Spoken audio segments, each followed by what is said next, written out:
Hello gainers, I'm Ralphie and welcome to my channel on the YouTube and on the internet. What a wonderful thing it is because it helps us share information. It helps people pass on experience and perspective to others in the world so that everybody can benefit, and that is the purpose of my channel, which is called Fitter Philosophy, because whether we know it or not, throughout our lives we are learning some philosophy, practicing some philosophy, or having a philosophy imposed upon us, and it is better that we control our own destiny. And I tend to come from a stoic disposition, and I find it useful and practical, and importantly I don't get bewildered or unfocused by sentimentality or too much principle and dogma. That's the great thing about Stoicism. It's got a certain flexibility to it. It's a practical philosophy. It isn't stuck and confined to academic textbooks and the more boring content of university courses. And it consists of many subjects, and one that I'm going to focus on in this video is more about the subject of fear.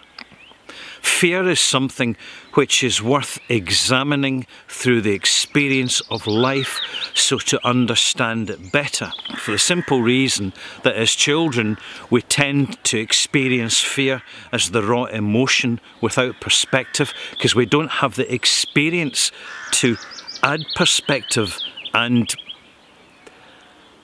a certain view or the benefit of several views on what fear is, what causes it, why it's there. And it tends to be viewed as something negative and to be avoided. And we tend to regard those who are fearless around us as being exemplary, as something special, particularly in a military context. They become heroes because they're fearless. Or people who are successful or outwardly successful in life are considered fearless in the face of adversity. They've struggled through, they've achieved great things, they've got fast cars, they've got loads of houses, and something they don't talk about is all the other problems that come with it. And that is because they tend to be oblivious to them, because they're fearless. And there's many sides to fear. And fear, by the way, can be a very useful ally. You ask a rabbit in the sights of a gun out in the field when the farmer's about to pop it, when it has that instinct of fear and starts to run, it increases its chances of survival because it understands what fear is. It is a very useful emotion that helps it keep going. And we can use fear to our own advantage by understanding early on what we should be frightened of and what we shouldn't be frightened of. How to curtail fear in one area, but to be more alert to fear in another. One example is the fear of spending more money than we've got. People who borrow too much can really screw up their future, because the world is changing around us all the time, and it's designed to impose usury on people who overextend their reach and their capacity and their lifestyles. And you can find that many people around us, they're in debt because they are spending too much money on drugs, smoking, drinking too much, and basically living beyond their means, because they don't understand that to live within the means, to live a simple life with a relatively few possessions, is actually very easy to do, and it clears the fog of distraction from the mind. Go and ask a monk, go and ask any religious person in a retreat, and you find that at the end of it all, when you're old enough to qualify for a nursing home, all the possessions that have been accumulated over the years, you can't take them with you. When the funeral director arrives, they're certainly not interested in any more than a few little mementos which can be included in the coffin And if it is a cremation, you won't be allowed any bottles of liquor. It's not because of the explosion, but I mentioned this in passing, it's not because of the explosion in the cremator. Temperatures, get very, very high there. But it's the melting glass. It acts like glue after the cremation's taken place. Fine if it's a burial. So, something to be aware of. But we shouldn't fear. Death is another thing that we're encouraged to fear. Here comes the grim reaper. But in fact, those who understand the nature of life and the fact that a life that goes on too long becomes an absolute burden, it becomes a ball and chain around the ankles of those who experience a very long life of increasingly doing nothing, of doing less and less living and more existing. And therefore death shouldn't be feared unless it happens too soon. And this is where fearlessness, I'll come back again to fearlessness. We're surrounded by fearless people. The skydivers, the base jumpers, the soldiers who are first to be in the firing line, the first to volunteer for that moment of glory, which is so anticipated and perhaps in hindsight, not worth it. It's an individual perspective. But the fearless often die prematurely because they don't acknowledge and they don't recognise and they don't factor fear into what they're doing. And a classic example of this are motorcyclists. Motorcyclists, young men in particular, on powerful machines, go too fast. I have seen this happen again and again and again and again and again. I've been on a motorcycle for over 15 years. I take my time. I enjoy the scenery. I smell the roses as I'm passing them at the side of the road. But for many bikers, it's helmet on, visor down, backside up in the air, at the back of the bike, hiding from the blast of the oncoming air as they hurtle down the roads, taking corners too fast, taking everything too fast. And then they hit an oily patch in the road or a wet patch, or it can be any reason at all. It can be a bird flying by. They come off the bike, and if they're not badly injured, or sometimes permanently injured, they'll be dead. It's one of the leading causes of death amongst healthy young men in the Western world, is going too fast on their motorbikes, and often there's no other vehicles or even anybody else involved. They simply lose control. And that's where fear kicks in.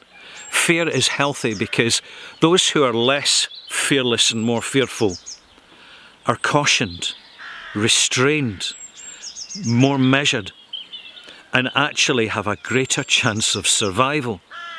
So fear is not something to be feared. It's something more to be understood, to be measured, quantified, knowing what frightens us individually, whether it be heights or snakes or spiders or low-flying aircraft or viruses, for example. It's knowing what it is and understanding with fear in young children. You notice some are more fearful than others. And to understand that, it could be to do with epigenetics. Now, genetics is something we understand quite well. You look at a baby and you see it's got its mother's ears and its father's nose and its uncle's eyes, etc., etc.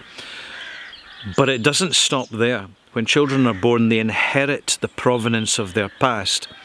And when you look at the empirical data, the evidence for reincarnation is really quite strong. Not that you'll see this coming from the orthodox mainstream, because the less people know, the less people can empower themselves, and the more they will accept the dogma of imposition. And for many people, that suits them. They are in a more fearless state because they simply don't understand what it is to fear.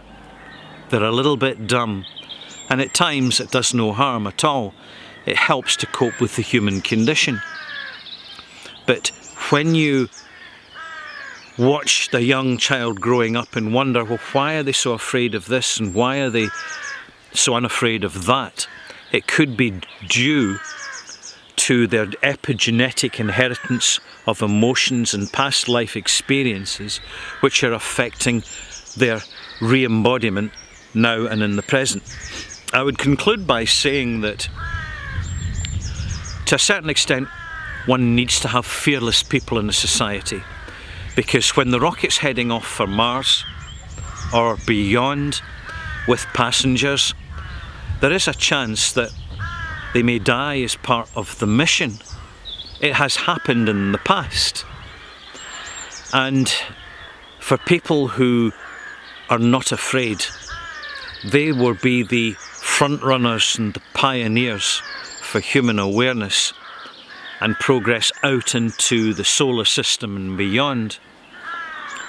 And so it's useful to have some people who are fearless. And it's useful to be aware of people who are very, very fearful, overly so. As they grow up, they're frightened of this, frightened of that. And in fact, they constrain and limit their opportunities in life considerably as a result of it.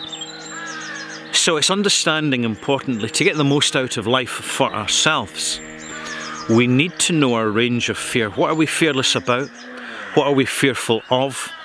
Most of which, pertaining to us, is somewhere in the middle.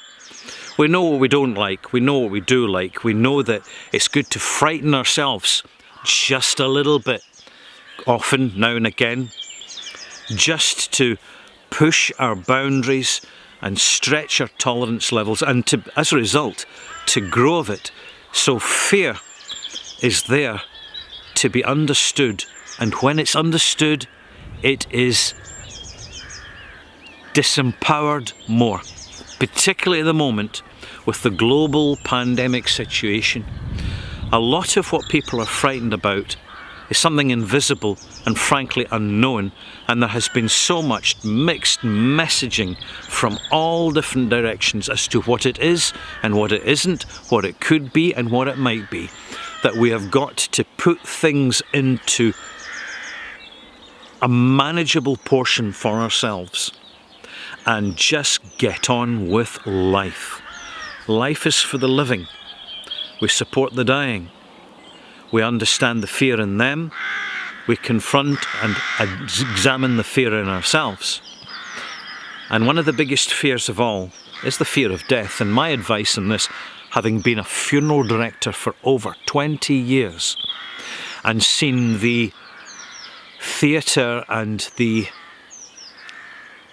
overview of so many people's different situations, everything from tragedy to complete and total indifference, to people, honestly, who couldn't care less about others. They're all around us. It's part of the human condition, you better know it. But I was arranging a funeral with an academic, a philosophy specialist, PhD, and obviously he appreciated getting his funeral arranged. He was arranging his own funeral, and we went through all the formalities of it. And of course you always allow time in these situations for a little bit of conversation without going too long and too protracted about it. And he said, you know, do you want to ask me if I'm afraid of death? And I said, fine, are you afraid of death? And he said, no, because I've had a very successful career and I'm more concerned about my ill health and my loss of faculties than I am about death. And then he asked me, well, you're the funeral director, you're the undertaker, all these years attending to arrangements and conducting funerals, you know, are you frightened of death? My answer was simple. So long as I've finished living, I won't be afraid of death. Because life is for living, and the conclusion is death, which is a portal, an opening to another experience. It isn't final and absolute. That is simply dogma and easy to believe, because with our rational faculties, you can't see beyond that barrier. But it's as if People are never frightened about the fact that a baby is born from absolutely nothing. Babies, life comes from life. And life in death goes to other forms of life. One of the confusing things is that so often we're guided by specific religious perspective rather than a raw spirituality. We can learn so much spiritually. Some from religions. All religions have something to comment and something to say, and it's worth listening to. But for spirituality, it is the actual living world around us, the earth, the sea, the sky, and beyond. That is where there is the most to learn about life. And one of the first things we learn, and it helps us not to be fearful, is to understand that we will never understand what everything is, because our faculties, our senses are far too limited, and as a species, humanoids are very, very primitive. That acceptance is very empowering and reduces the fear considerably. I'm Ralphie. I hope you've enjoyed this little monologue. Out and about, in the sunshine, it's beautiful. It's early in the morning and I've got a very busy day ahead of me because time is precious and one of my fears is wasting it. I'll see you soon, gainers.